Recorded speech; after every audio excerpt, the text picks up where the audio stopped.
Bonjour à tous et merci d'être avec nous sur Al24 News. C'est un dimanche historique. En Turquie, le pays organise pour la première fois de son histoire un second tour des élections présidentielles. Un scrutin qui se joue entre deux hommes que pratiquement tout oppose. Deux courants politiques radicalement différents. Les Turcs choisiront-ils la continuité avec Recep Tayyip Erdogan, candidat à sa propre succession et vainqueur d'une courte tête au premier tour sans avoir obtenu pour autant la majorité absolue, ou prendront-ils un virage à 180 degrés en optant pour le principal candidat de l'opposition, Kemal Kılıçdaroğlu?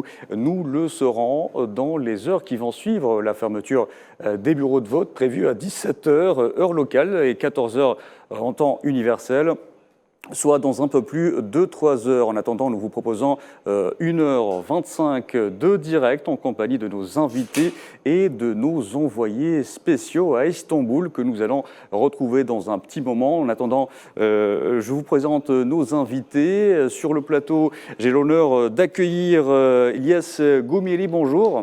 Bonjour. Alors, vous êtes expert en finance et investissement. Oui.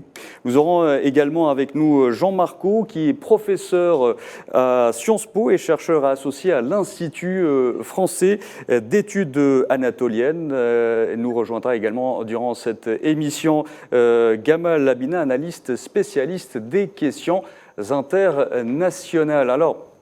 Alors tout d'abord, Monsieur Ilyas Goumiri, l'enjeu est très important autour de ces élections. Vous avez souhaité, juste avant l'émission, de revenir justement sur l'engouement que suscitent ces élections en Turquie. Tout à fait. Il est certain qu'un peu partout dans le monde, des plateaux de ce type se tiennent. Et on pourrait être surpris pour se poser la question pourquoi un tel intérêt presque planétaire sur des élections d'un pays qui ne figure pas parmi les 5 plus grandes puissances du monde, mais qui est aujourd'hui au cœur d'un grand nombre, je dirais, soit de conflits, soit de tensions, et qui joue un rôle de plus en plus important. Et il est extrêmement important de comprendre non seulement les enjeux, mais aussi voir un petit peu la Turquie, ce qu'elle représente aujourd'hui. Oui. C'est un pays qu'on ne peut pas classer dans les grands groupes. Elle ne fait pas partie de l'Union européenne, elle ne fait pas partie... Mais elle est dans des organismes tels que l'OTAN ou le G20, dans lequel elle joue un rôle important. Alors aujourd'hui, cette situation est pratiquement insolite. C'est la première fois qu'il y a un deuxième tour dans les élections présidentielles en Turquie. Au début de... Oui. Donc, bravo pour la démocratie turque, qui est souvent portée en mal par les pays occidentaux. Oui. Et on va attendre aujourd'hui, on aura les résultats tout à l'heure dans la journée. Nous aurons l'occasion de revenir sur chaque point avec vous tout au long de cette émission. Mais pour l'heure, je vous propose de rejoindre nos envoyés spéciaux à Istanbul. Tout d'abord, Kherdin Batash, bonjour. Kherdin, vous m'entendez? Oui, Kherdin Batash. Alors, vous avez déjà suivi le premier tour de ces élections à Istanbul. Vous vous y trouvez aujourd'hui. Qu'est-ce qui change dans ce deuxième tour? Abdelkader, pas grand-chose, disons-le. L'opération du scrutin se déroule dans des conditions normales. Elle a commencé ce matin à 8h. Donc, comme convenu, des centaines, voire des milliers d'inscrits, d'électeurs potentiels se sont rendus ici au niveau du centre d'Eskudar, où je me trouve actuellement, où comme la semaine, ou plutôt comme lors du premier tour, le président et candidat Recep Tayyip Erdogan a voté ce matin vers les coups de midi, avant, bien sûr, d'aller dans un bain de foule organisé avec ses partisans. Il a passé environ une demi-heure ici à saluer les foules qui l'acclamaient. L'opération se déroule bien sûr dans ce bureau dans des conditions normales, des conditions idéales sous les yeux donc des observateurs et de la presse également internationale présente ici. Je rappelle qu'ici à Iskudar, qui représente l'un des fiefs électoraux du candidat Recep Tayyip Erdogan, eh bien, on a assisté à une petite surprise au premier tour, puisque Recep Tayyip Erdogan a perdu la bataille dans ce centre électoral, comme il l'avait perdu, bien sûr, à Istanbul, avec un écart de 160 000 voix environ par rapport à son opposant et son principal rival et chef de l'opposition, Kemal Kılıçdaroğlu. Donc c'est une bataille un peu symbolique, une bataille dans la bataille électorale, si je puis dire, parce qu'Erdogan a bien récupéré, bien sûr, ce centre d'abord, mais aussi la ville d'Istanbul, ville justement dont il disait que celui qui la remporte les élections en Turquie. Alors cette opération, je vais vous la décrire encore une fois. Donc tout commence ici, les inscrits se présentent au bureau. D'abord, il faudra bien entendu confirmer l'identité, présenter une pièce d'identité, chercher le nom de l'inscrit sur la liste, vérifier le numéro d'inscription et signer, bien sûr, la feuille d'émargement. Il faudra ensuite prendre ce bulletin que vous voyez ici, donc 2 candidats plus que 2 prétendants à la fonction suprême en Turquie. À gauche, Recep Tayyip Erdogan, à droite, Kemal Kılıçdaroğlu. Ils étaient 3 lors du premier tour, sans oublier, bien entendu, l'élimination de Sinan Ogan, qui a choisi de rallier le camp Erdogan.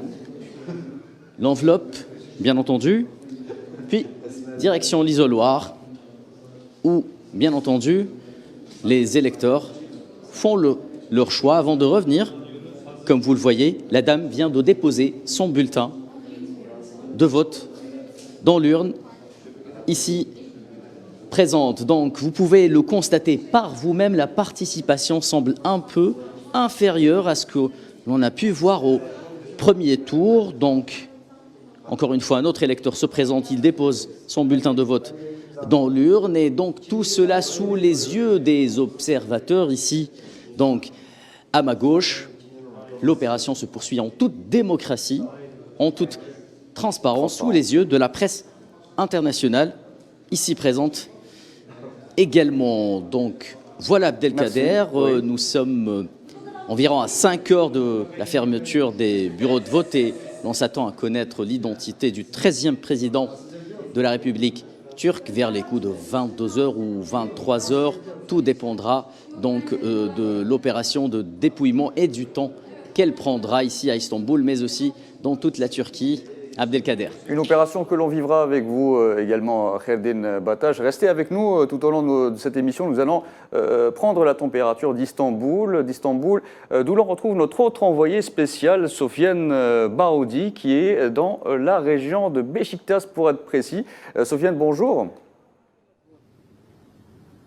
Alors Sofiane, quel constat faites-vous des opérations de vote qui se déroulent depuis ce matin dans cette région? Vous êtes près du fief de l'opposant, le principal rival de Recep Tayyip Erdogan, Kılıçdaroğlu. Alors nous nous trouvons actuellement au niveau du centre électoral Ziya Kavalev, dans le quartier de Beşiktaş, comme vous l'avez dit, un fief du candidat d'opposition Kemal Kılıçdaroğlu. Le constat, c'est qu'il y a vraiment une mobilisation importante des bases de l'opposition. Vu que le premier tour a vu à peu près 80% de votes en faveur de l'opposition. On peut dire que la mobilisation bat son plein. Le taux de participation ici, en tout cas, est très très élevé. On a observé aussi beaucoup de primo-votants, c'est-à-dire beaucoup de jeunes qui se sont présentés aux urnes. Il y a eu des appels à la mobilisation citoyenne en faveur de ce second tour, notamment invoquant la rhétorique du barrage républicain. Ce qu'on peut dire également, c'est qu'il y a aussi une forte mobilisation des observateurs qui suivent le scrutin d'une manière très draconienne. On peut dire aussi que le processus démocratique turc démontre à travers ce second tour qu'il est en bonne voie ou alors qu'il est sur la voie de la consécration.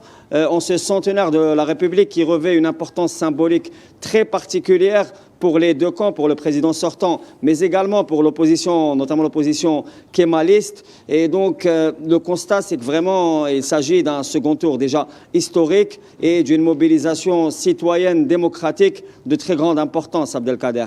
Très bien, merci pour toutes ces précisions. Sofiane Barodi qui était en direct avec nous depuis la région de Beşiktaş près d'Istanbul. Nous vous retrouverons tout au long également de cette émission pour en savoir un peu plus sur le déroulement de ces opérations de vote. Retrouvons notre autre invité, Davut Pacha. Bonjour.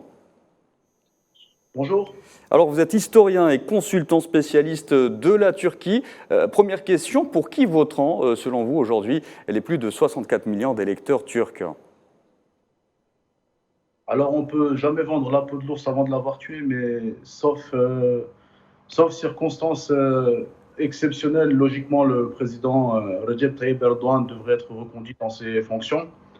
Oui. Il y a plusieurs indices qui nous montrent cela. Le premier, c'est déjà qu'il a remporté les législatives. Il faut savoir que sur la grande chambre de l'Assemblée nationale qui compte 600 députés, donc plus de 320 sont de sa majorité à lui. Donc que ce soit l'AK Parti, le MHP et le Refah Partisi, donc toute cette coalition, c'est plus de 320 députés à l'Assemblée. Voilà, les Turcs ils n'ont pas envie de se mettre dans une position où ils auraient un président d'une couleur politique et une Assemblée nationale dans l'autre. Ça serait quelque chose d'assez inédit. Donc, ils ont vraiment pas envie de ça. L'objectif, s'il y a une contestation d'une certaine partie de la population d'Erdogan, c'est pour que le pays avance mieux économiquement. Donc, pour vous, ce sera le choix de la continuité. Un président. Donc pour vous, les Turcs feront le choix de la continuité. C'est ce qui ressort majoritairement des enquêtes aussi. La plupart des instituts d'opinion indiquent une opinion favorable pour Erdogan entre 52 et 54%. Alors moins officieux, il y a les sites de paris en ligne. Alors ça, c'est assez illégal, mais ça nous donne un indicateur sur les perceptions des habitants du pays. Majoritairement... c'est le président Erdogan qui devrait l'emporter. Et pourtant, on l'a vu au premier tour, Recep Tayyip Erdogan a su déjouer les pronostics. Monsieur Daoud Pacha, parmi ces 64 millions d'électeurs, 2 millions ont déjà exprimé leur voix dans les bureaux de vote à l'étranger. Pour quel candidat voteront les expatriés? Alors, majoritairement, c'est quelque chose de très... Majoritairement, les expatriés, ils votent pour Erdogan. Pour deux raisons principales. La première, c'est que déjà, avant, ils n'avaient pas le droit de s'exprimer dans les urnes avant Erdogan. C'est Erdogan lui-même qui leur a donné ce droit et leur première participation à des échéances turques remonte à 2014. Donc, Erdogan a parié finalement sur cette communauté des Turcs de l'étranger. La deuxième raison, c'est que la plupart des Turcs qui ont quitté la Turquie dans les années 70 ou 80. Quand ils ont quitté la Turquie, c'était pour des raisons économiques. On était dans un pays qui allait mal. On était dans un pays où il y avait une dictature militaire dans les années 80. Ils ont quitté un pays où finalement il y avait du mal à manger, il n'y avait pas d'infrastructure. Pour aller à l'hôpital, il fallait attendre 2 jours des fois pour avoir une boîte de médicaments. Et donc ils ont quitté finalement la Turquie pour des meilleures conditions de vie. Et quand ils ont vu ce que Erdogan a apporté au pays, quand ils sont retournés au pays, aujourd'hui on commence à voir les Turcs qui retournent habiter en Turquie parce que finalement c'est devenu un pays habitable. La Turquie Erdogan a beaucoup modernisé la Turquie dans ses infrastructures, dans son administration, et ce qui fait que les Turcs de l'étranger voient ça et ils le voient avec d'autant plus de recul que oui. C'est ça, ils ont le recul en fait nécessaire qui leur permet d'apprécier en fait tous les progrès du pays. Daoud Pacha, restez avec nous. Je vous propose de retrouver Gamal Abina à présent. Monsieur Abina, je vous propose la même question. Pour qui voteront les Turcs aujourd'hui et ceux qui ont choisi l'émigration? Simplement pour Erdogan, pour deux raisons. La première, ils sont à peu près, les Turcs de l'étranger, si on prend la France et l'Allemagne, 4 700 000 Turcs, 4 millions en Allemagne, 700 000 en France. Et effectivement, ça a été dit à l'instant, lorsque leurs parents quittent la Turquie, c'est pour des raisons économiques, parce que le pays va pas bien, parce qu'il n'y a pas d'infrastructure, parce que c'est un pays qui est en voie de développement, qui se voulait moderne, mais qui avait beaucoup de retard, qui a accusé énormément de retard. Et avec l'arrivée d'Erdogan en 2002-2003 surtout, où il a parié beaucoup sur l'économie, toute sa campagne, toute son infrastructure, toutes ces villes qu'il avait prises ont beaucoup misé sur le développement économique. Ça a apporté ses fruits, effectivement. Les infrastructures en Turquie, il suffit d'aller à Istanbul et vous correspondez, il y a un métro, ce qui est quand même pas anodin dans la région. Il y a effectivement une compagnie aérienne extrêmement performante, une des 3 meilleures au monde, Turkish Airways, qui dessert pas mal de pays, dont 40 pays africains. Il y a une sorte de retour de fierté des Turcs par rapport à leur tradition, leurs origines, leur religion. Toutes ces raisons-là font que les Turcs de l'étranger n'ont pas ressenti les problèmes économiques que les Turcs de l'intérieur ont ressenti assez difficilement, à savoir l'inflation ou l'hyperinflation. Donc l'inflation commence à baisser, c'est vrai, mais ces Turcs-là voient l'image de la Turquie à l'étranger comme étant une nation qui compte, une nation qui monte, une puissance régionale qui a été même capable de négocier avec la Russie pour obtenir, sur la crise du blé, un accord entre les Russes et les Ukrainiens, en passant par le Bosphore. Donc tout cela, c'est des choses positives de la part des Turcs de l'étranger qui bénéficient à plein de la réussite de la Turquie de ce point de vue-là. Après, la question des Turcs de l'intérieur et autres, mais c'est vrai que la question économique n'a pas impacté les Turcs de l'étranger qui, pour 80% d'entre eux, quasiment, l'autre pour Erdogan, c'est acquis. Ils le savent très bien, puisque Erdogan leur a donné un droit qu'ils n'avaient pas avant, et surtout, ils sont considérés comme une diaspora qui compte aujourd'hui en Turquie. Donc ces éléments-là vont dans le sens d'un appui massif à destination d'Erdogan, sachant déjà que dans le territoire turc qu'on voyait, on pensait qu'Erdogan perdrait, l'Occident a pris ses rêves pour des réalités. Il voyait 10 points de retard, finalement, c'est lui qui a remporté la mise au premier tour, même s'il n'a pas obtenu l'élection directement. Erdogan sera crédité de 52 à 54% des voix parce que simplement, il va bénéficier du report des voix du troisième larron qui était en course pour l'élection présidentielle, qui a ouvertement apporté son appui à Erdogan. Très bien, Monsieur Abina, merci pour ces précisions. Restez avec nous. Retour au plateau pour retrouver Elias Goumiris. Ça vous fait un peu sourire parce que je vois un petit peu, nous avons abordé pratiquement tous les aspects que vient de souligner Monsieur Abina juste avant l'émission, notamment l'aspect, disons, glorieux de la Turquie. Il y a une certaine fierté aujourd'hui qui est ressentie, et, particulièrement auprès des migrants. Tout à fait. Il faudrait rappeler un petit peu ce que vient de faire votre invité, de rappeler ce qu'était la Turquie. Les billets de l'époque dont il parle portaient un nombre de zéros incalculable. Oui. Donc on payait en milliards de lire, et c'était vraiment un pays qui était considéré comme en voie de développement. On ne pouvait pas parler de la Turquie. Et cette idée, malheureusement, persiste dans l'esprit de certains dirigeants. On voit toujours la Turquie comme elle était dans ces années-là, mais entre-temps, la Turquie a fait un bond et un saut qualitatif impressionnant, avec des taux de croissance de presque 10%, qui fait un peu rêver les pays européens. Ils n'ont jamais pu atteindre ces niveaux-là. Oui. Donc Erdogan a à son actif une reprise d'abord de l'activité économique et politique. Également, la Turquie, comme j'ai dit tout à l'heure, ne fait pas partie des grands blocs. C'est un pays unique, non seulement sur sa configuration géographique. On ne sait pas si c'est un pays du Moyen-Orient, si c'est un pays européen. Oui, un petit peu à la frontière des deux. Il n'est pas arabe, mais musulman. Oui. Il est dorénavant partout. On le retrouve en Afrique. L'Empire ottoman ne s'est jamais intéressé à l'Afrique. Donc Erdogan, maintenant, il est pratiquement dans tous les grands conflits de cette planète, les principaux en tout cas autour de la Méditerranée et en Afrique, il est présent. Il est patriote. En fait, il défend les intérêts de la Turquie, ça, tout le monde est convaincu. Et je crois que son dernier caractère, c'est qu'il est prêt à changer de position. Il avait des ennemis, on sait très bien que l'Égypte, l'Arabie saoudite ne faisait pas partie de ses favoris. Mais le réalisme qu'il a montré, il a compris qu'il fallait négocier avec tout le monde. Il fallait avec les Émirats, avec l'Iran, avec d'autres pays. Et justement, il est arrivé aujourd'hui à être, je dirais, presque incontournable.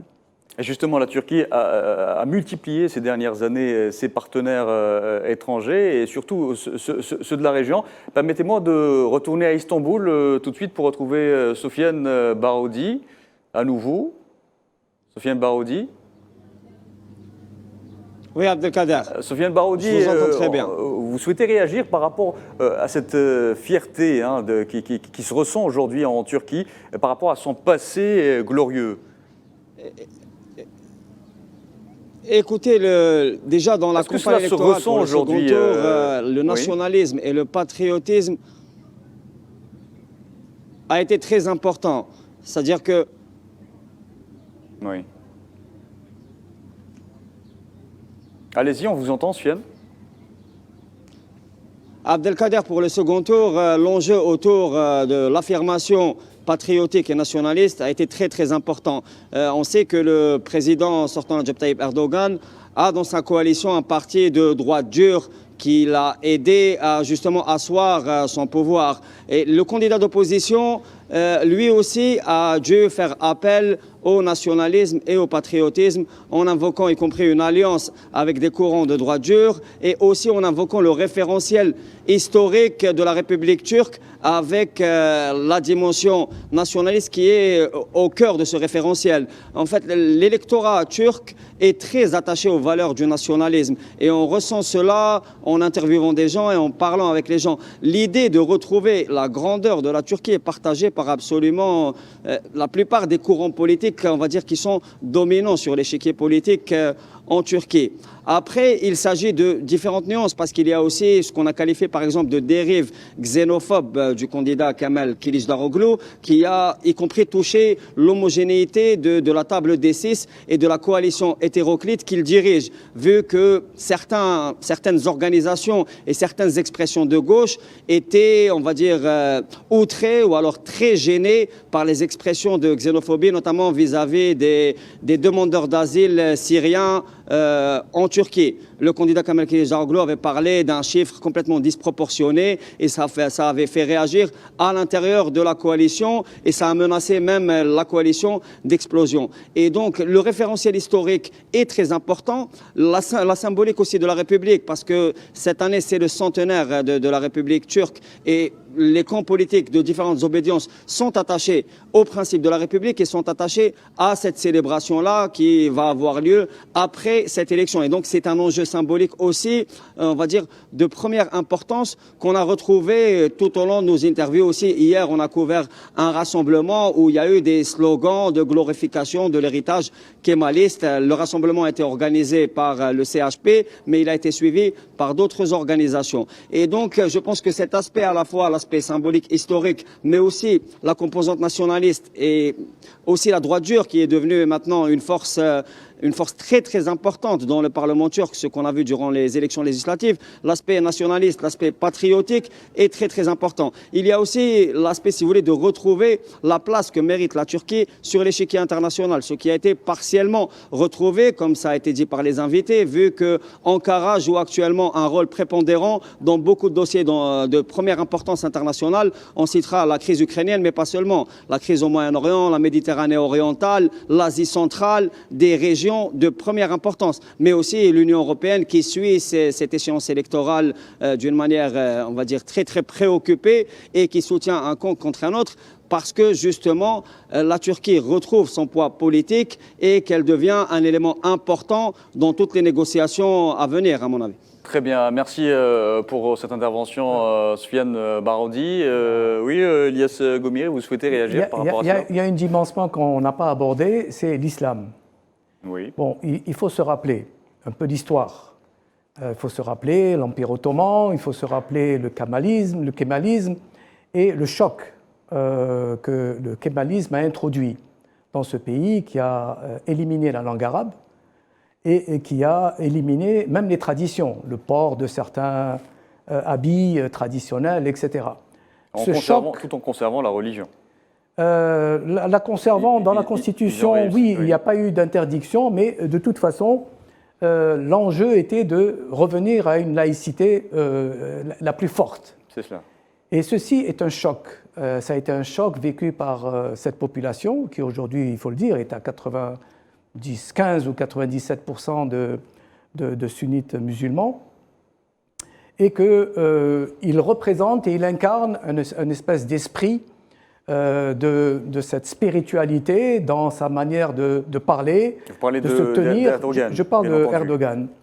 Bon, son concurrent est à Lévis, donc il est peut-être musulman, pas, hein. donc il ne s'en cache pas. Et c'est le courant laïque. Vous savez, aujourd'hui, j'ai des amis turcs. Certains, je vais leur rendre visite et je vois le portrait d'Atatürk à l'entrée de leur maison. Donc, une espèce d'affirmation d'être dans un camp. Identitaire, oui. Voilà. Et d'autres, au contraire, sont vraiment des gens pieux. Et je pense que ce côté identitaire et retour aux origines, hein, de leur tradition, etc., est très important pour le peuple turc. Mais en ces temps d'islamophobie, justement, Ilyas Goumiri, cela peut-il porter préjudice à Recep Tayyip Erdogan d'afficher les couleurs de l'islam? C'est un homme très intelligent. D'un point de vue occidental, je parle bien sûr. C'est un homme très intelligent. Vous savez, la Turquie voulait rentrer déjà dans la CEE en 1965. Oui. Donc sa relation avec l'Union européenne, enfin d'aujourd'hui, date de très très longtemps. Et je crois qu'il est convaincu qu'il n'a pas sa place dans l'Union européenne. Le processus d'intégration continue ouvertement, mais ce qui est certain, c'est que la cause principale, c'est que c'est un pays à majorité musulmane et que des chefs d'État comme Sarkozy, il avait annoncé, il avait même dit que la Turquie ne fait pas partie de l'Europe, fait partie de l'Asie, etc., ou l'Asie mineure, il avait précisé. Donc il est certain qu'Erdogan a compris que sa place n'était pas en Europe. Il est aujourd'hui dans une espèce d'expansion sur le plan politique et stratégique. Il a bien compris que, pour beaucoup de raisons, non seulement avec l'OTAN, puisque c'est une plaque tournante de l'OTAN et que les Américains ne renonceront jamais à la Turquie, parce qu'elle leur confère une position stratégique qui est incomparable.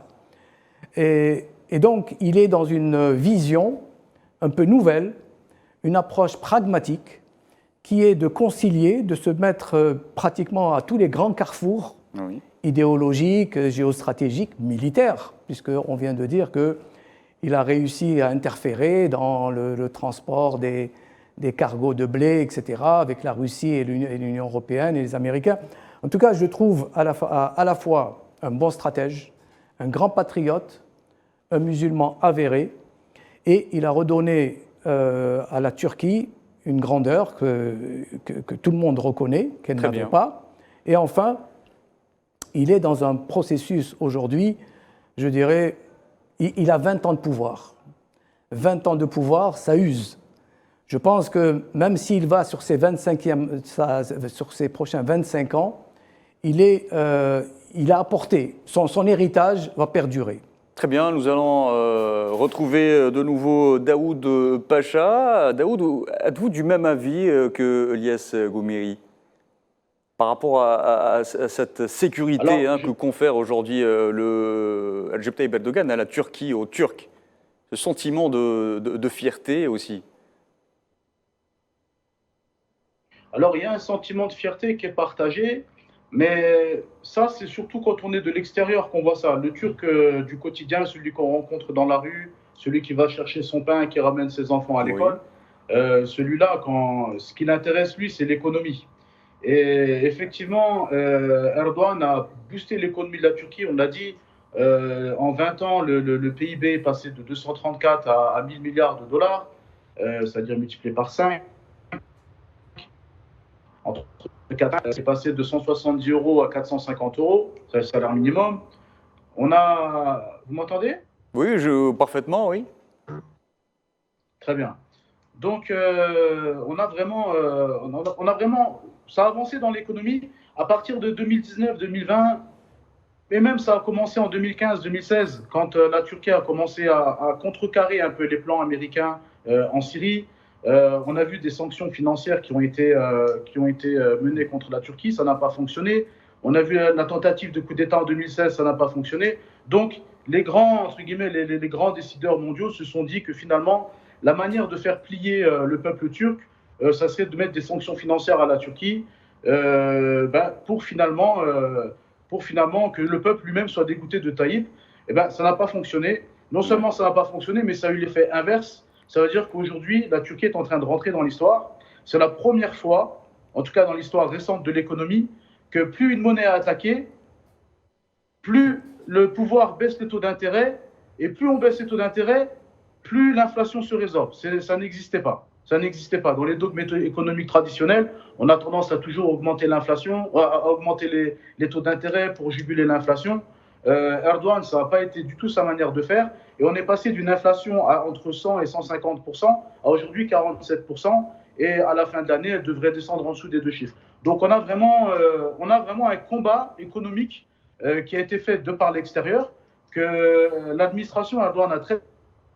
Aujourd'hui, en fait, ce qui préoccupe les Turcs au quotidien, c'est ça finalement. Très bien, c'est l'économie. très bien. Oui. Nous allons prendre l'avis, si vous permettez, de Gamal Abina là-dessus. Nous venons de le voir. Recep Tayyip Erdogan et Kemal Kılıçdaroğlu, ce sont 2 candidats que pratiquement tout oppose. Nous l'avons dit au début de cette émission. Notamment, il s'oppose également sur l'économie. Au premier tour, Erdogan a obtenu 49,52% des voix contre 44,88% pour son principal rival. Alors, le deuxième tour s'annonce tout aussi serré. Quels seront les facteurs déterminants selon vous, Monsieur Abina ? Il y a plusieurs éléments. Le premier élément, d'abord, c'est de rappeler effectivement ce qu'est le kémalisme, parce que moi, j'ai pas de sympathie pour ce courant de pensée. Il est quand même arrivé avec l'idée de se dire qu'il allait occidentaliser de force, comme en Iran d'ailleurs du temps du Shah, occidentaliser de force une société musulmane qui était ancrée depuis quasiment 1000 ans dans des traditions très solides, avec une véritable culture écrite en arabe. C'est vrai qu'il parle turc, mais c'était la transcription en arabe du turc, comme les Iraniens ont conservé cette écriture, et que du jour au lendemain, on est passé de l'arabe à l'alphabet latin. Donc vous imaginez la rupture violente sur un plan culturel, ce qui fait qu'il a vraiment paupérisé intellectuellement la Turquie. Ensuite, on se rend bien compte, par exemple, que les tombes turques étaient écrites en arabe, et les petits-enfants ne savaient pas où étaient leurs grands-parents. Ça vous donne un peu la violence qui a été faite, le haut de forme à la place du vêtement traditionnel. Cette négation est quasiment de la culture arabo-musulmane ou arabo-turque, en l'occurrence, ou ottomane. Donc tous ces éléments-là sont revendiqués par Kemal Kılıçdaroğlu, qui, lui, s'inscrit clairement dans le kémalisme pur et dur. Alors, il y a 2 dimensions dans le kémalisme. Il y a d'abord cette dimension culturelle, occidentaliste, parce qu'il a été élevé par Sorbonne, M. Mustafa Kemal, Atatürk, le père de tous les Turcs.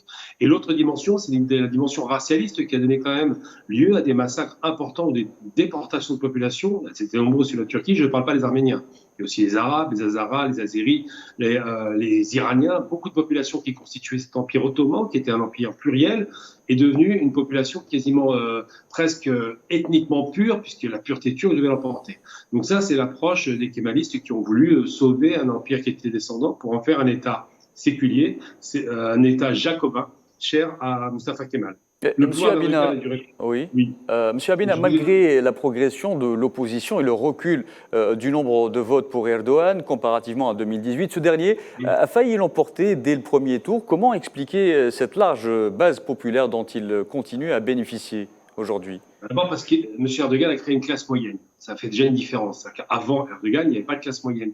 Il a massé la classe moyenne, il a touché les campagnes, il a eu un discours qui était inclusif, c'est-à-dire que la question raciste, on a évoqué les mouvements extrémistes de droite dure. On appelle ça l'extrême droite ici, il faut être très clair. Hein. Ouais. Quand des gens vous disent que vous n'êtes pas turc, que vous êtes racialement inférieur quasiment, vous nous posez des problèmes, vous créez des problèmes dans la société de délinquance, de vol, de violence et autres, ça devient du racisme. Donc c'est racialement pur et ce nationalisme qui existe, il y a 2 aspects.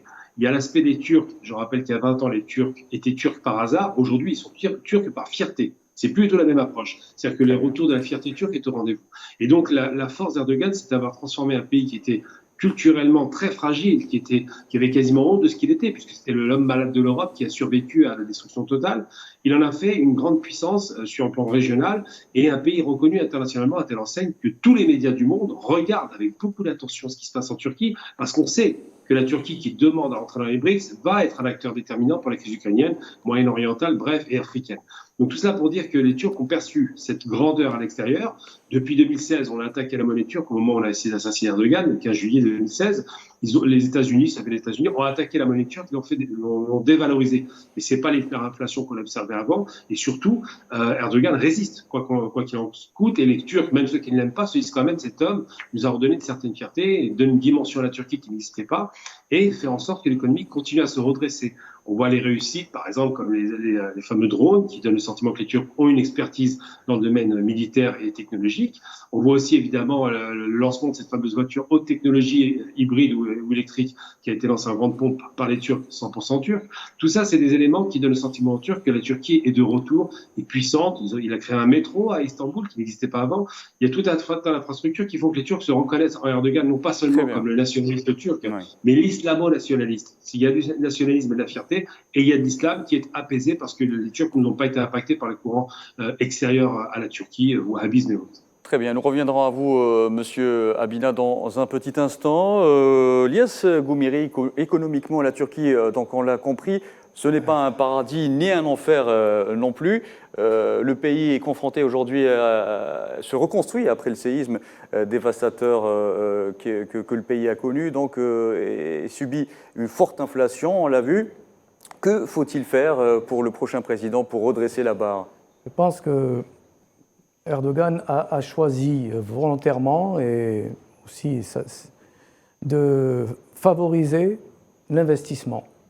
Très bien. Et donc, pour ce faire, donc, il s'est engagé à garder des taux bas. Et bien sûr, on ne peut pas ainsi juguler l'inflation. Donc, il a dû déjà relever, je crois, plusieurs fois en une année le SMIC pour pouvoir protéger le pouvoir d'achat, le pouvoir d'achat des familles les plus vulnérables. De ce côté-là, il est certain que le contre-coup de sa politique, elle est là. Il va falloir l'affronter. Mais s'il réussit sa politique d'investissement, si réellement... Vous savez qu'il va jusqu'à offrir la nationalité turque à des investisseurs. Je pense que ça n'existe pas ailleurs. Je me pose la question, je sais que les Espagnols donnaient des résidences, oui, pour les gens qui allaient investir dans l'immobilier, mais Erdogan est allé au-delà, puisqu'il offre la nationalité. Ouais. Donc pour lui, c'est cette priorité. Alors, pour que les choses se passent bien, il faut de la stabilité. Il a bien compris cela. Un pays qui n'est pas stable, un pays qui n'apporte pas les éléments de sécurité, les capitaux ne viendront pas. Oui. Et bien entendu, la stabilité, elle vient... Permettez-moi de vous interrompre. Je vais revenir à vous, Lies Goumiri. Nous allons retrouver notre envoyé spécial à Istanbul, Herdin Batash, qui souhaite intervenir. Herdin.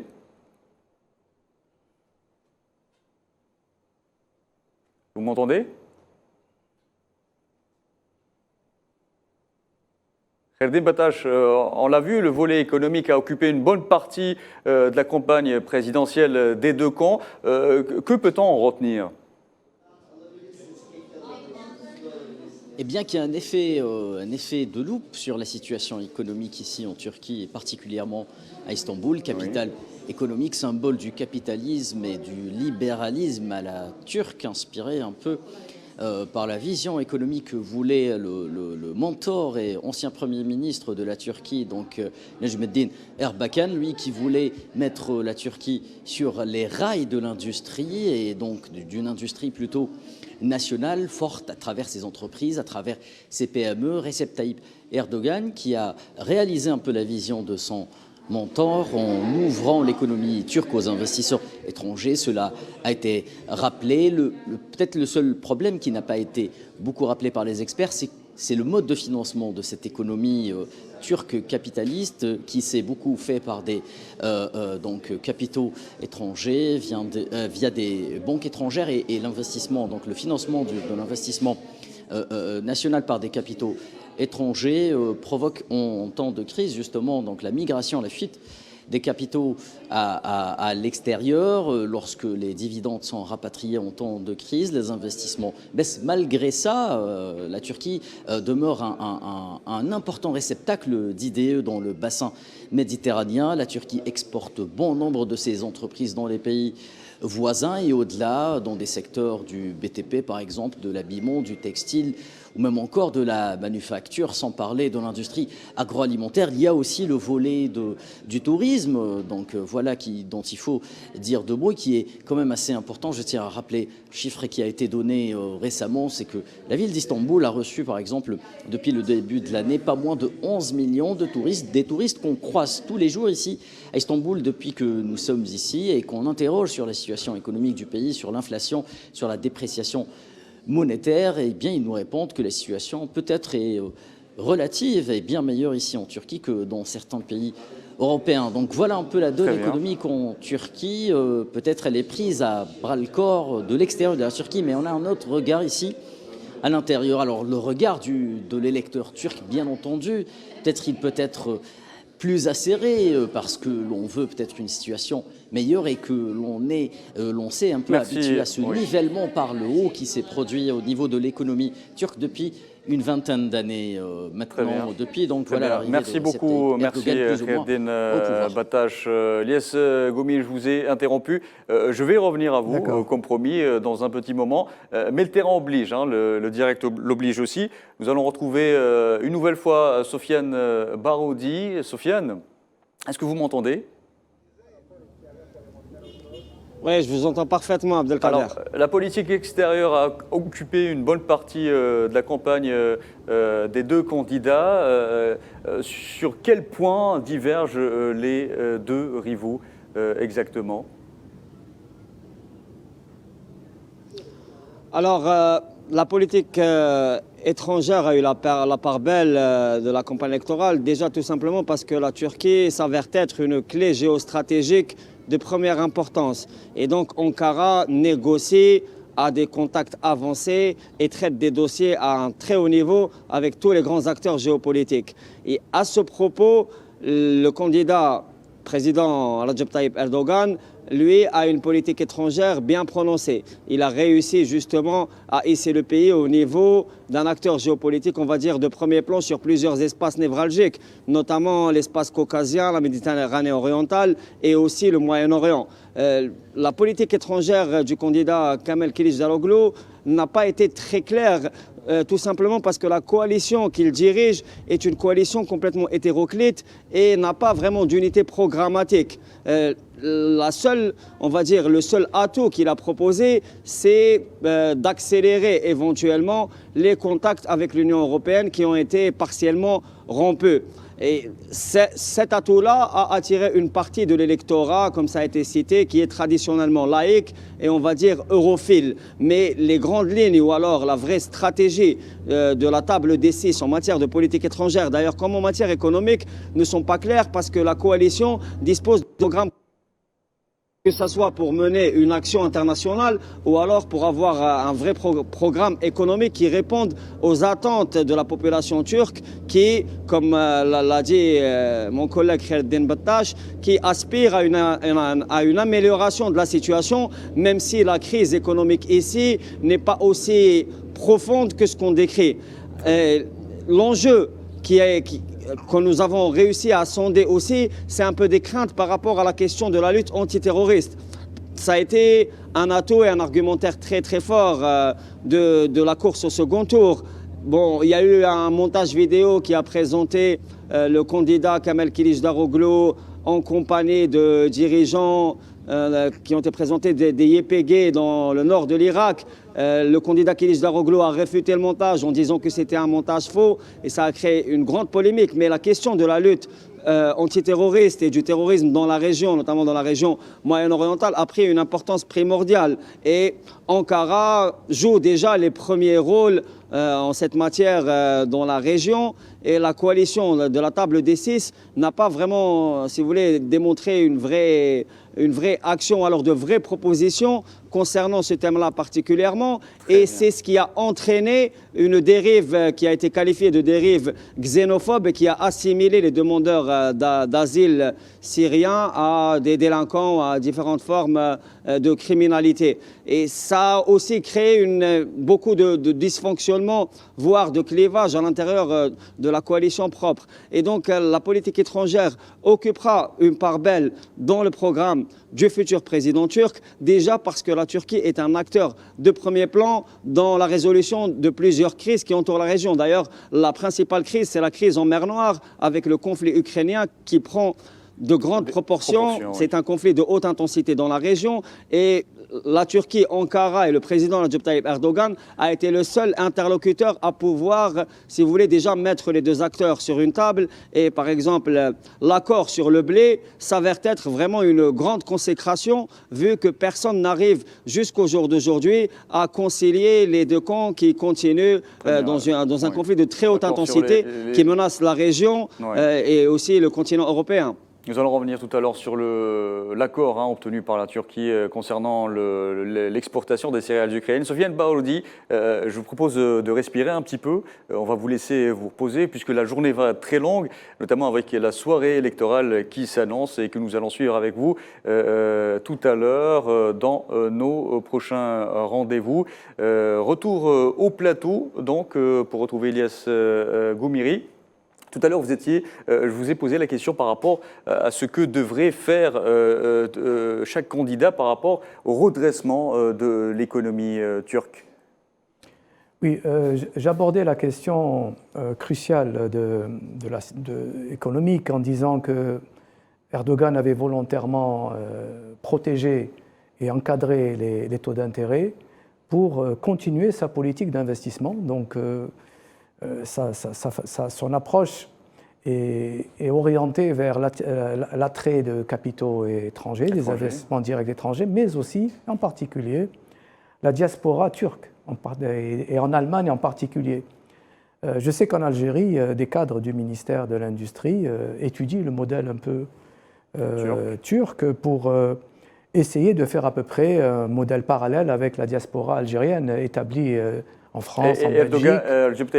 Erdogan est-il arrivé à faire imposer ce modèle? Tout à fait. Donc, il a offert des opportunités extrêmement intéressantes aux investisseurs turcs non résidents. Et ça a apporté énormément, une très haute valeur ajoutée en matière de technologie, des techniques, parce que la plupart des investisseurs qui sont venus sont des gens installés déjà en Allemagne et qui ont des entreprises, des PMI, etc., qui tournent très bien. Et donc, ont eu cet apport technologique et ce qui explique en partie la très forte croissance de cette industrie manufacturière turque qui aujourd'hui est très compétitive. Compte tenu de... Alors, le deuxième aspect, on a abordé l'aspect terrorisme. Bon, moi, je disais que les investissements, il fallait de la sécurité, de la continuité et de la stabilité. Donc le terrorisme, bien sûr... La stabilité est une condition sine qua non pour une bonne santé économique. Voilà, et la continuité. Donc le terrorisme est aux portes de la Turquie, un peu partout. Et il y avait les groupes Daesh qui étaient à la frontière. Oui. Il y a maintenant on dit que les Kurdes ont une organisation terroriste, puisque les Européens et les Américains l'ont classé ainsi. Et enfin, un peu moins, à un moment donné, il y avait donc du terrorisme islamique. Aujourd'hui, la Turquie fait face à un vrai problème. À mon avis, le plus gros problème qu'elle a, c'est de reconstituer l'unité et en particulier d'intégrer les Kurdes. Les Kurdes représentent presque un quart de la population. Ils sont aussi très regroupés en Anatolie et ils sont manipulés également, ça il ne faut pas le cacher, puisque un de leurs chefs était abrité un peu aux États-Unis et dans d'autres capitales européennes de l'Europe. Et ce qui est certain, c'est que Erdogan, donc, son objectif immédiat, c'est de rallier au moins la plus grande partie des Kurdes, qui sont des gens très entrepreneurs, sont des gens qui s'adaptent un peu partout. D'ailleurs, en Algérie, j'ai vu que la plupart des Turcs qui sont ici en Algérie implantés sont des Kurdes.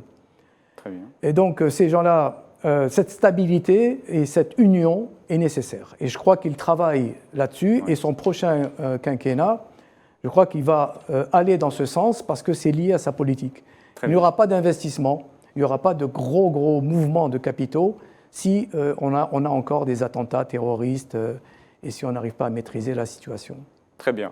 Nous repartons retrouver Gamal Abina. Alors donc, on le voit bien, ce deuxième tour se joue sur le moindre petit détail. Qu'en est-il du soutien exprimé par Sinan Oğan en faveur d'Erdogan? Sinan Oğan, qui rappelons-le, est arrivé troisième au premier tour avec 5,17% des suffrages. Cela peut-il renverser la tendance, Monsieur Abina?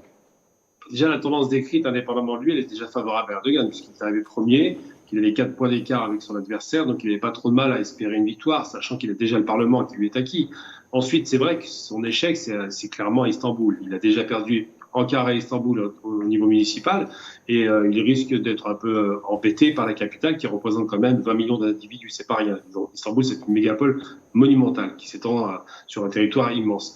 Mais ce qui est certain, c'est que ce report de voix qui était annoncé officiellement, il n'aura pas toutes les voix de ce troisième candidat, Sinan Oğan, parce que simplement, il y a dans son parti des gens qui ne sont pas forcément pour Erdogan.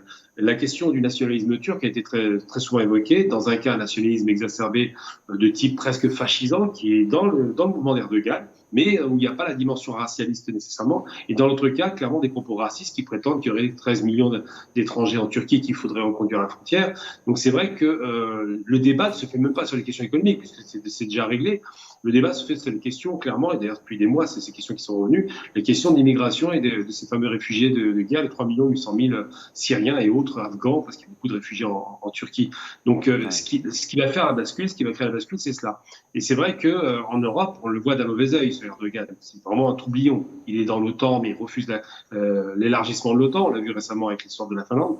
Il a un pied en Europe, 10% de la Turquie, 90% c'est l'Asie. Et c'est vrai que Sarkozy, s'est dit tout à l'heure, le détestait pour ces raisons-là, parce que Sarkozy a une maman qui est quand même, n'oublions pas, grecque de Thessalonique, donc on veut effectivement, sur un plan humain, à Erdogan et à la Turquie. On voit bien que ça se passe très mal avec M. Macron, que Erdogan a traité le fou pour les questions d'islamophobie. Ça a été évoqué, la question d'islam de la Turquie, qui est considérée comme un corps étranger à l'Europe. Et puis surtout, la montée en puissance des Turcs, on n'attendait pas. C'est ça le plus impressionnant. Il faut se rappeler quand même, je vais vous donner un exemple très concret, il y a un film dans les années 80 produit par les Américains de Parker qui s'appelle Midnight Express et qui montrait une Turquie quasiment d'hommes des cavernes, de sauvages, barbares, dégénérés. C'était un film de propagande parce que la Turquie n'a jamais été vraiment bien vue, même du temps des généraux et des militaires. Et puis rappelons-nous une chose importante, la Turquie d'Erdogan, malgré tout, c'est une vraie démocratie. Il n'y a pas eu de problème dans les élections, personne n'a contesté les résultats. C'est suivi par la presse du monde entier. C'est un taux de participation record en Europe, on n'a jamais vu ça. Et surtout, et c'est important de le rappeler, la Turquie a eu 4 coups d'État militaires, a failli en avoir un 5e en 2016, je l'ai rappelé, parce qu'avant 2016, c'était Erbakan qui avait été en 97 écarté par l'armée. Et bien pour une fois, la Turquie est devenue enfin un État civil. Il n'y a plus de coup d'État militaire, il n'y a plus de coup de force, et c'est ce qui fait la différence, et les Turcs le voient avec beaucoup d'attention. Erdogan passe aujourd'hui, ça fait 20 ans qu'il est au pouvoir, pour le père de la nation qui a remplacé de façon honorable Mustafa Kemal. Monsieur Abina, vous avez parlé à l'instant de l'engouement des pays occidentaux pour les enjeux de ce scrutin. Plusieurs pays occidentaux, notamment, soutiennent ouvertement Kılıçdaroğlu. Ces mêmes pays accusent Erdogan d'avoir instauré un régime totalitaire, voire une dictature. Mais organise-t-on des seconds tours dans les dictatures, Monsieur Abina? Organisation des élections tout simplement dans la dictature. Erdogan a failli être assassiné par un homme qui, je le rappelle quand même, Abdullah Gülen, qui vit aux États-Unis. Déjà, le signe n'est pas anodin. Tout à l'heure, il a été évoqué le soutien des YPG, qui sont les Kurdes de Syrie. Il a été évoqué le PKK, c'est-à-dire comme organisation terroriste, mais tout de même, le Öcalan, qui était le principal leader du PKK, qui est actuellement en Turquie en prison, était soutenu par l'Occident, parce qu'on joue la carte kurde pour diviser. 25 millions quand même de Turcs sont d'origine kurde, de façon kurde ethniquement, entre guillemets.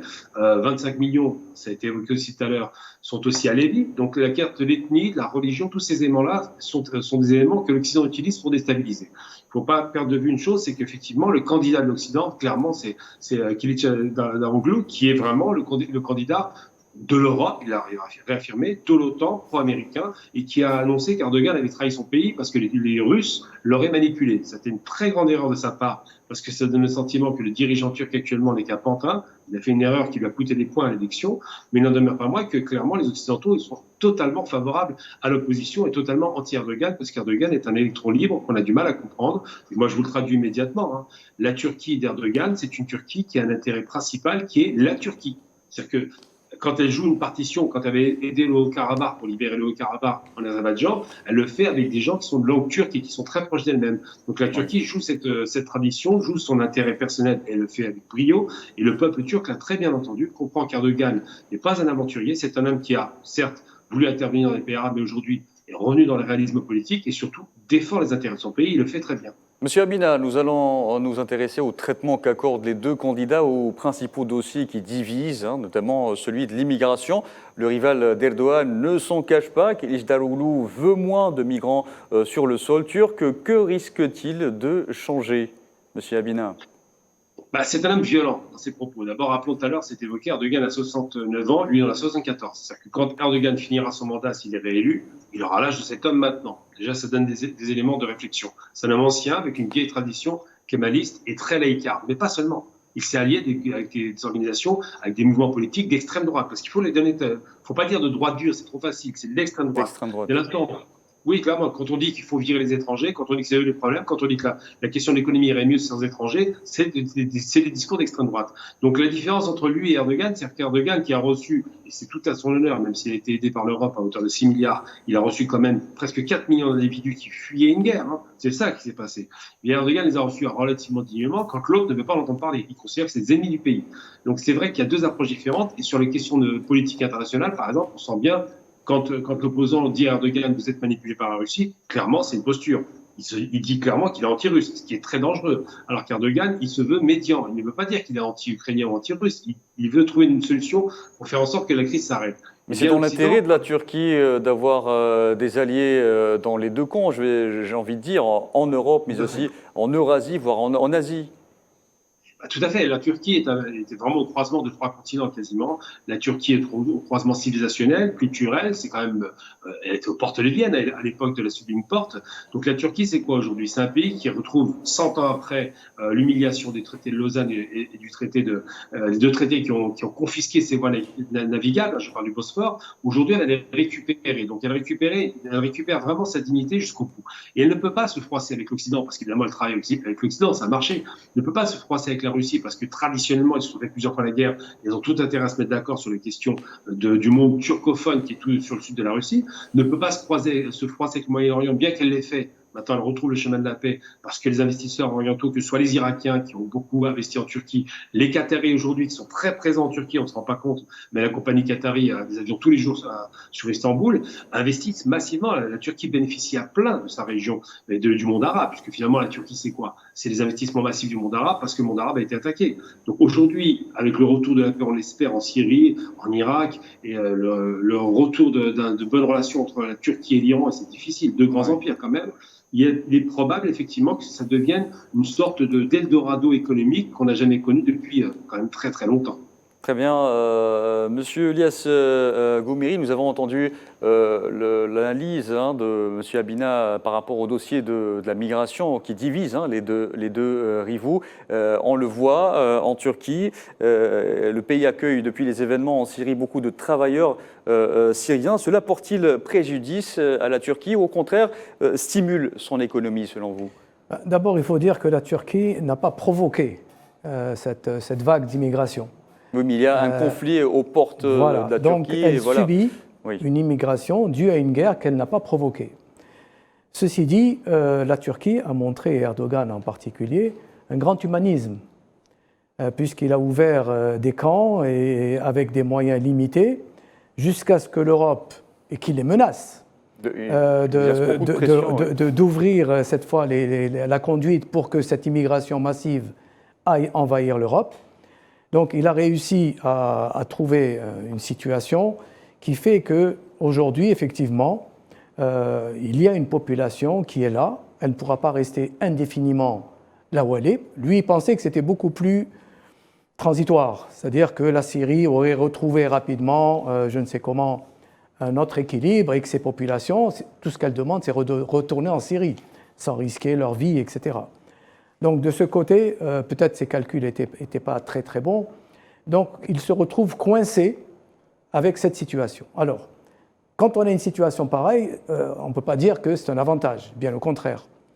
Et d'un autre côté, il joue un rôle très important parce que on ne peut pas résoudre le conflit syrien si on n'a pas la Turquie autour d'une table pour apporter sa contribution. Et comme disait votre invité, ça replace encore une fois la Turquie au cœur de tous les grands conflits autour de la Méditerranée, dans le Caucase, autour de la mer Noire.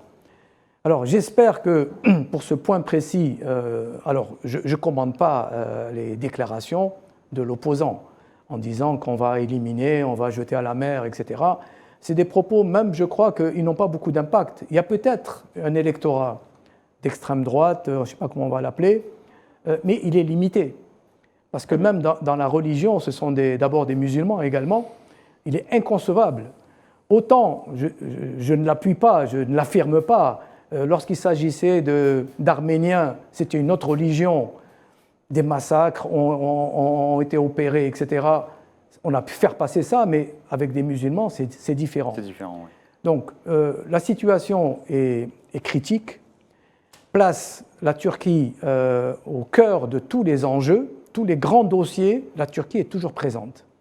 Donc, ça va lui donner d'abord une importance sur le plan géostratégique, sur le plan politique, etc. De plus en plus, le comportement vis-à-vis du président turc change, parce que c'est un monsieur qui a aussi d'abord, il est très grand, il est imposant, il a aussi, je dirais, un personnage très, très particulier. Il n'a pas hésité devant le président israélien à quitter des plateaux, à dire crûment des vérités. Donc, de ce côté-là, je pense que les Turcs retrouvent, en quelque sorte, je n'ai pas d'une fierté, mais ils se disent, on est représenté. On a réellement un président qui cherche l'intérêt de la Turquie. Et cet alignement avec l'Europe ou les États-Unis, bon, dites-moi, quel est le pays qui a accepté d'être un sous-produit américain et qui aujourd'hui a réussi pleinement et qui est devenu un pays prospère? Moi, je n'en connais pas. Oui. Donc, il a compris très vite que l'Europe, il a besoin de l'Europe, parce qu'on peut faire du commerce avec l'Europe, etc.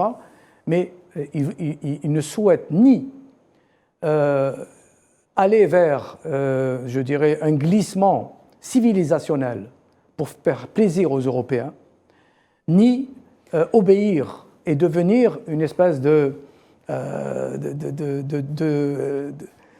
président qui obéirait à des injonctions venant soit de l'Union européenne, soit des Américains. Très bien. Permettez-moi de retrouver Daoud Pacha, que j'ai aperçu en train de sourire. Est-ce par rapport aux positions du président Erdogan par rapport au conflit syrien, par rapport à ses positions par rapport à la migration des Syriens? Non, c'était par rapport au pragmatisme d'Erdogan et le fait que c'est quelqu'un de très charismatique. Et votre invité l'a très bien souligné, c'est quelqu'un qui est très grand, c'est quelqu'un qui inspire beaucoup le respect. Alors, je vous donne un exemple. Juste hier, il a effectué la prière du vendredi à la grande mosquée de Çamlıca, donc la plus grande mosquée de Turquie qu'il a fait construire, qui est capable d'accueillir plus de 80 000 personnes.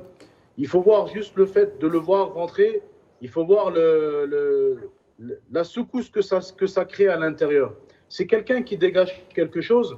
Vous avez évoqué tout à l'heure son mentor Erbakan, l'un de vos confrères l'avait évoqué. C'est quelqu'un qui vient d'une tradition religieuse, c'est quelqu'un qui vient d'une tradition visionnaire, parce que le courant de pensée de M. Erdogan, à la base, s'appelle Milli Görüş. Milli Görüş, ça veut dire la vision nationale. Donc c'est quelqu'un... Et c'est ce que son rival n'a pas, M. Daoud? C'est ce que son rival n'a pas. Son rival n'a pas du tout ça. C'est-à-dire que le président Erdogan, si vous voulez, déjà son projet à lui, c'est Türkiye yüzyılı, ça veut dire le siècle de la Turquie. Et il l'a répété, tout l'aboutissement de 40 ans de politique qu'il mène, c'est-à-dire parce que M. Erdogan fait de la politique depuis les années 70-80. Là, on commence à voir l'aboutissement et donc c'est le projet du siècle de la Turquie. Donc, c'est un projet, il a un projet à terme pour 2053, il y a un projet officiel qui s'appelle Türkiye 2053, il y a un projet qui s'appelle Türkiye 2071, il y a vraiment une vision. Donc la vision pour 2023, c'était d'ancrer la Turquie parmi les 10 premières puissances mondiales.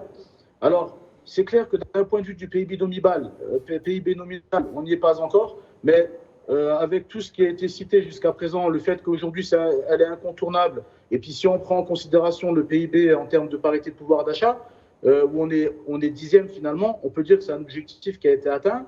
Ensuite, il y a l'objectif 2053, c'est de faire de la Turquie un des 5 premiers pays mondiaux. Et pour cela, il a besoin de s'ouvrir sur le monde. C'est pour ça 2 projets différents finalement. Le projet d'Erdogan de s'ouvrir pour grandir et aider à faire grandir nos partenaires. Et de l'autre, le projet de Kılıçdaroğlu, c'est-à-dire un projet de... Oui, il me semble que nous avons perdu la liaison avec Daoud Pacha.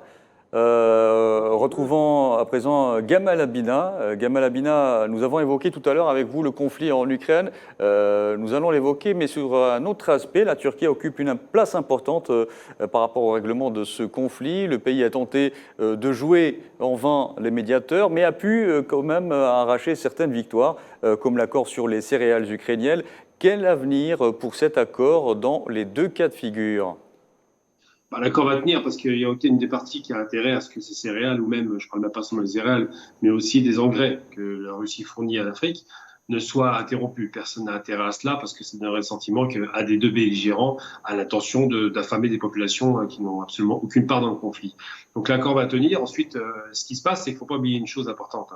La première négociation provoquée par Erdogan avait abouti au départ. Zelensky était prêt à négocier, prêt à revoir sa position sur la question du Donbass. Et c'est les Anglais qui ont dépêché leur Premier ministre de l'époque, Gordon Brown, qui est arrivé et qui a dit non, il est hors de question que vous acceptiez les termes de l'accord, sinon nous ne vous aidons plus. Donc il a fait un chantage. Zelensky est tombé dans le piège, a donc refusé la négociation au terme de cette première rencontre et ça a donc capoté. Mais il n'en demeure pas moins qu'Erdogan a de bonnes relations avec les 2 pays. Pourquoi ? Parce qu'ils se mettent d'accord sur des conflits régionaux entre la Russie et la Turquie. Je parle du Haut-Karabakh, on parle de l'Azerbaïdjan, on parle évidemment de l'Arménie, où un coup c'est les Turcs qui l'emportent, un coup c'est les Russes par proxy. Et de l'autre côté, sur la question de l'Ukraine, les Russes ont quand même fourni, enfin les Turcs ont fourni 80 drones haute technologie Baytar à l'Ukraine, qui ont permis d'ailleurs au départ de la guerre d'endiguer les assauts des Russes. Ces drones ont été pour la plupart détruits aujourd'hui, mais c'est vrai que les Russes et les Turcs comprennent parfaitement l'intérêt de rester en bons termes. Et ils le font très bien. Ces 2 présidents se comprennent, se respectent, s'entendent et comprennent qu'il ne faut pas dépasser certaines limites. En revanche, la question ukrainienne trouvera peut-être une solution, peut-être chinoise, peut-être turque, peut-être d'autres pays qui vont s'agréger, mais elle ne viendra pas d'Europe, parce que l'Europe alimente la guerre, et les Turcs l'ont très bien compris. Les Turcs étant dans l'OTAN, la pointe de l'OTAN, c'est quand même la pointe orientale de l'OTAN, c'est pas rien, ils sont essentiels pour l'armée. C'est vrai que c'était dit tout à l'heure, ils ne peuvent pas se passer de la Turquie, et en même temps, les Turcs veulent jouer leur propre partition. Ils ne veulent pas être téléguidés par les États-Unis, on l'a vu plusieurs fois, quand par exemple en 2003, l'Amérique a attaqué l'Irak sans mandat de l'ONU, sans aucune raison, la Turquie s'oppose à ce qu'on utilise les bases du sud de la Turquie pour aller bombarder l'Irak. Donc tout ça, ça singularise la position d'Erdogan qui fait de lui un personnage haut en couleur et respecté par beaucoup de chefs d'État ou détesté. Ça dépend de quelle position on se place. Mais aujourd'hui, on se rend bien compte, après le tremblement de terre par exemple, que même les Grecs ont proposé de venir se rapprocher de la Turquie pour les aider. On l'a vu avec les Arméniens qui ont proposé de rouvrir la frontière. Donc tous ces éléments font que la Turquie est centrale et indiscutablement l'a toujours été, même du temps de l'Empire ottoman, et qu'aujourd'hui elle brille à nouveau, non seulement de sa puissance économique retrouvée, une puissance militaire qui n'est pas des moindres, quand même une grande puissance, une puissance industrielle qui est en phase d'ascension assez conséquente, et surtout d'une puissance diplomatique qui a vraiment fait ses preuves au début du conflit ukrainien. Très bien, très bien. Et retour à vous, Lies Gomeri. Nous venons d'entendre Gamal Abina sur l'accord obtenu par la Turquie concernant l'accord sur les exportations des céréales ukrainiennes. Une victoire économique, mais aussi diplomatique et stratégique, voire pour ce pays qu'Erdogan va tenter donc, de faire jouer en sa faveur. Tout à fait. Erdogan a déjà gagné plusieurs batailles. D'abord, il a créé un hub aérien. On en a parlé de tout à l'heure de la Turkish Airlines, mais c'est incroyable. Aujourd'hui, il n'y a pas un pays d'Afrique qui ne peut pas être connecté à travers Istanbul, le Moyen-Orient et pratiquement tout le Caucase. Donc, il a pris, au moment où toutes les compagnies commençaient à disparaître ou à fusionner, la Turkish Airlines a atteint un niveau de hub où elle est classée parmi les... Je crois que c'est la première compagnie dans le monde. Alors, ce qui fait a permis aussi aux Turcs de pouvoir aller un peu partout dans le monde. Donc ça aussi, c'est nouveau. Trouver des Turcs en Afrique subsaharienne, c'est nouveau. Autrefois, on trouvait peut-être des Libanais. Bon, bien sûr, il y avait les anciennes colonies plutôt les anciens colonisateurs qui étaient présents. Mais aujourd'hui, donc, la porte est ouverte pour les Turcs pour aller à la conquête de marchés qui étaient jusqu'alors fermés à la Turquie. Sur le plan du gaz, en fait, il a des atouts. Il a le Bosphore, je crois et il sait très très bien l'utiliser. L'Égypte a le Nil et la Turquie a le Bosphore. Il y a la mer Noire également, où il y a plusieurs pays à l'intérieur. Donc, il est à la fois décisif et en même temps, il est coopératif. C'est-à-dire, il ne ferme la porte à personne. Il est attentif et je pense que la Turquie pourrait être un hub céréalier, recueillir toutes les céréales venant de cette zone très riche d'Ukraine pour le distribuer à travers sa flotte dans tous les pays, en particulier l'Afrique et le Moyen-Orient et l'Afrique du Nord aussi. Ça pourrait être aussi un pôle gazier et pétrolier. Bon, aujourd'hui, ça se fait, je dirais, en catimini, parce qu'il y a des sanctions et ne pas rentrer en conflit ouvert avec les Américains ou l'Europe, ça le gênerait. Mais en fait, sa politique est, encore une fois, je reviens, est pragmatique. Il voit l'intérêt de la Turquie. Très bien. Et il essaye d'optimiser tous ces facteurs au profit de son pays. Nous allons nous intéresser à la politique, cette fois de Kilicdaroglu, et pour partir retrouver Daoud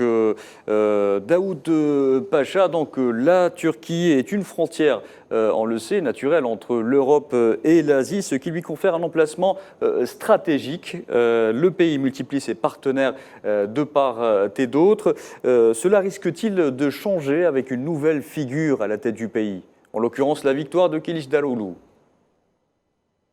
Alors, ce qui est sûr et certain, c'est que si Kilicdaroglu venait à être élu, déjà, il y aurait vraiment une incompréhension d'un point de vue interne, parce qu'on a plusieurs courants de pensée. Votre collègue l'a rappelé à juste titre. C'est une coalition hétérogène qu'il dirige, mais vraisemblablement, on se dirigerait vers une Turquie qui est assujettis donc aux États-Unis et à l'Union européenne, une Turquie qui se mettrait à dos la Russie. Déjà, durant cette campagne, on a clairement vu Kilicdaroglu s'en prendre à la Russie, accuser la Russie de faire de l'ingérence en Turquie, de la même manière qu'on a les Français et les Allemands qui reprochent aux Russes de faire de l'ingérence chez eux. On a les mêmes accusations qu'on retrouve en Europe, avec finalement les mêmes mécanismes. Donc ça, ce sont des indicateurs très clairs. Ça a été caché à personne. La grande commission donc, du CHP, quand elle s'est réunie, quand on lui a posé la question « Qu'est-ce que vous allez vous faire ? Comment allez-vous faire si vous prenez le pouvoir ?» Elle l'a clairement dit. Elle a dit que nous, on va rappeler à la Russie que la Russie, c'est la Russie, mais que nous, c'est l'OTAN. Donc on va mettre fin, si Kilicdaroglu venait à aller au pouvoir, la Turquie va mettre fin donc, à sa politique multipolaire, c'est-à-dire de parler à tout le monde et à la fois de montrer qu'on peut être avec tout le monde, que l'objectif, c'est pas de se cliver, mais c'est de travailler pour le meilleur en fin de compte. On va avoir une Turquie qui va se refermer parce qu'ils sont gentils, ils veulent plus d'étrangers. Mais dans les étrangers, il y a les touristes aussi. Les touristes, ils viennent avec des visas étrangers. Et donc, on a une Turquie qui va se refermer. On a une Turquie qui va fermer sa politique de main tendue avec le monde arabe. On va avoir une Turquie vraiment qui sera centrée sur elle-même et qui ne va pas finalement pouvoir exploiter sa position stratégique et sa position de hub. On parlait tout à l'heure du hub aérien, mais on peut aussi parler du hub gazier. Il faut savoir qu'aujourd'hui, il y a Turkstream, donc le gaz russe qui transite par la Turquie via la Thrace pour être distribué en Europe. On a aussi le gaz et les hydrocarbures de la Caspienne qui viennent d'Azerbaïdjan et qui, encore une fois, passe par la Géorgie puis par la Turquie et avant d'être distribué en Europe. On a le projet aussi de gazoduc entre les pays du Proche-Orient, c'est-à-dire tout le pétrole de la Méditerranée orientale. Il y avait deux projets qui se dessinaient. Un projet ça devait passer par la Grèce, un autre ça devait passer par Chypre Nord qui est sous contrôle turc. C'est ce projet-là qui a été validé avec la signature des autorités palestiniennes, on le rappelle aussi. On a le projet de la route de développement, donc c'est un grand chantier qui a commencé il y a quelques mois, dont l'objectif est de relier le Golfe Persique à la Turquie en passant par tout l'Irak. Donc l'objectif de développer l'Irak et de désengorger l'Irak, de permettre à l'Irak de se développer sans avoir à passer par le Golfe Persique.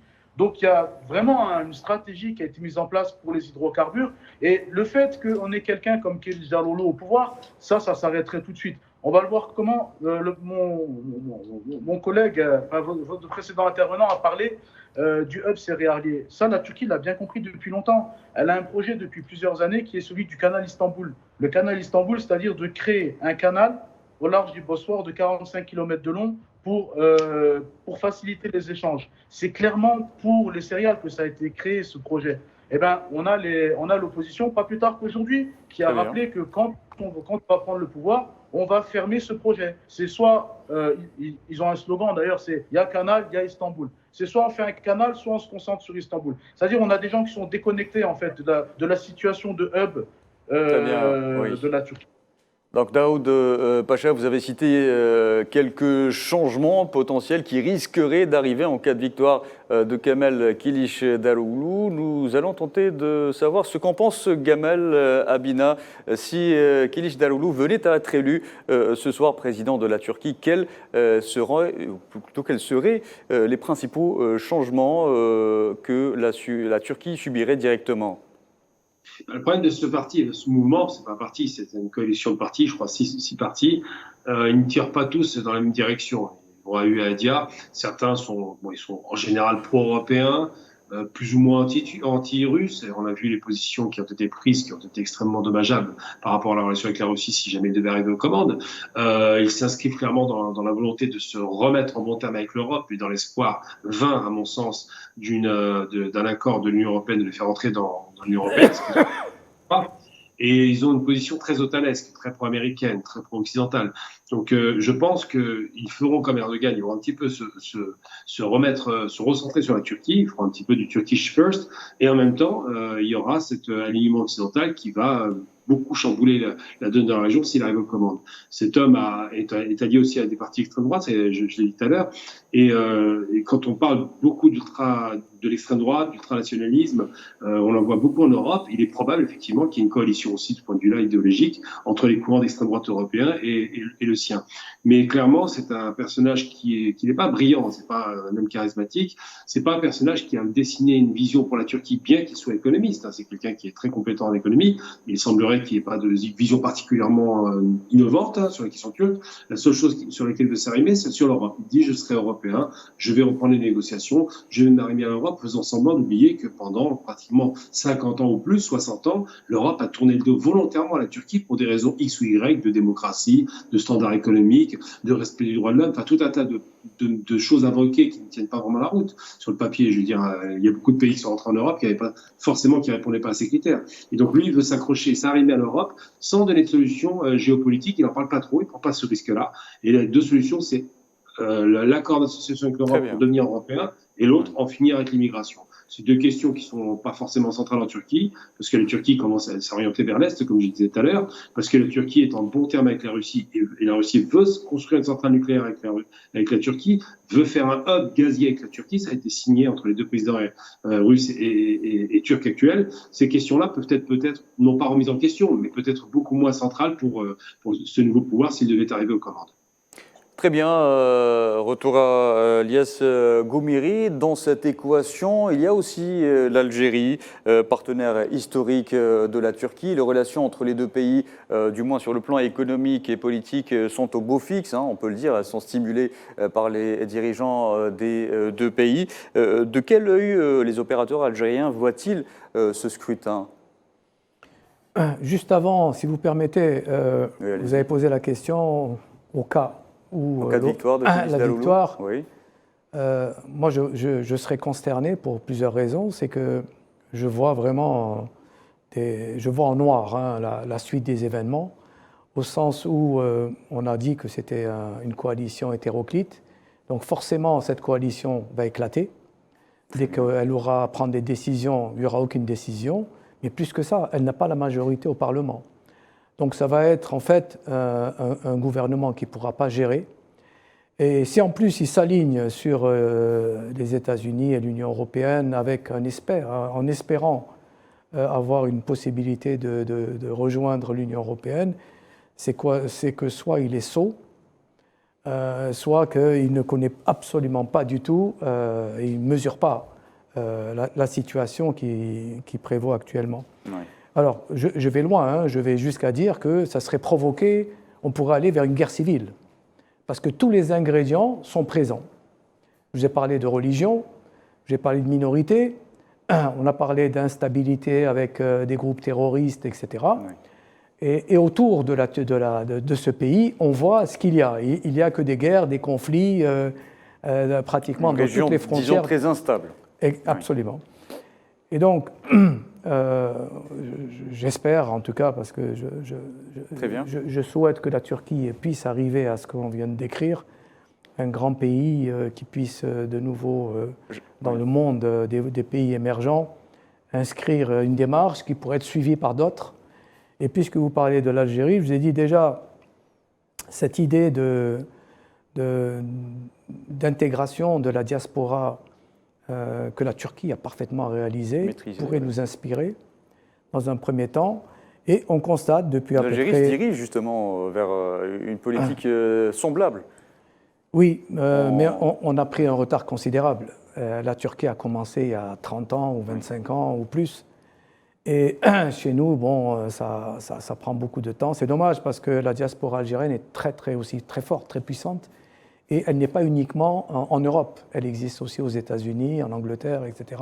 On le voit, elle répond présente aussi quand il s'agit oui, mais elle n'arrive pas véritablement à trouver, je dirais, les leviers, les passerelles, etc. pour réellement venir s'implanter durablement et rapidement en Algérie. Donc, il y a déjà le modèle en lui-même. Et il y a aussi le constat. Le constat, c'est que les entreprises turques implantées en Algérie, je n'ai pas le nombre, mais elles sont nombreuses, dans les manufactures, d'abord, ils ont un savoir-faire et ils ont des produits de qualité. Ça, il faut leur reconnaître. Ils sont compétitifs, ils peuvent exporter dans n'importe quel pays. Les produits turcs, je parlais avec une entreprise allemande de renom, hein, et qui me disait, on a tout délocalisé en Turquie. Et il m'a dit, ils font aussi bien, sinon mieux que nous. Et en même temps, ça coûte beaucoup moins cher de fabriquer en Turquie. Et donc, vous achetez avec des grandes marques allemandes, mais en fait, c'est fabriqué en Turquie. Donc, moi, j'appelle ça le processing. Quand j'étais au ministère, j'avais proposé au ministère de l'Industrie de se lancer vraiment dans ce domaine du processing, produire pour des grandes entreprises, parce qu'on apprend à produire qualité, on apprend en fait tout ce qui manque pour un pays pour s'industrialiser. Il ne s'agit pas de former uniquement des ingénieurs pour dire on va s'industrialiser. Alors, pour les investissements, je vois les succès. Dans la sidérurgie, l'Algérie est maintenant un exportateur. Nous étions un très grand importateur d'acier. Maintenant, nous exportons. Et les Turcs ont démontré qu'on pouvait à la fois faire des usines rentables, faire des produits de qualité internationale et de les exporter. Chose qu'on n'a pas su faire depuis des décennies.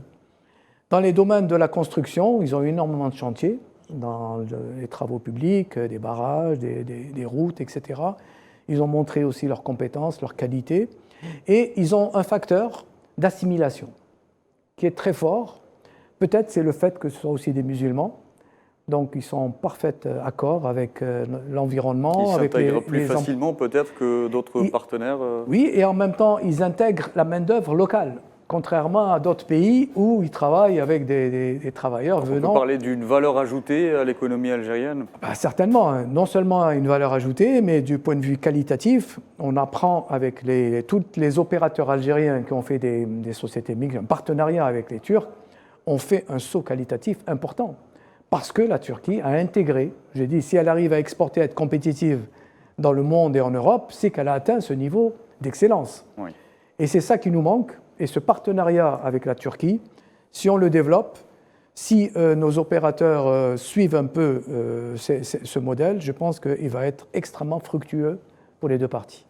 Merci beaucoup Lies Goumiri, c'était la dernière question. Vous étiez donc dessiné. Merci à vous d'avoir participé à cette émission. Je remercie également nos autres invités, en l'occurrence Davut Pacha, qui est historien et consultant spécialiste de la Turquie. Kamal Abina était également avec nous. Il est analyste spécialiste des questions internationales. Lies Goumiri, je rappelle que vous êtes expert donc en finance et investissement. Je remercie également nos envoyés spéciaux qui étaient en direct avec nous depuis Istanbul. C'est la fin de cette émission. Merci de nous avoir suivis. Restez sur Al 24 News.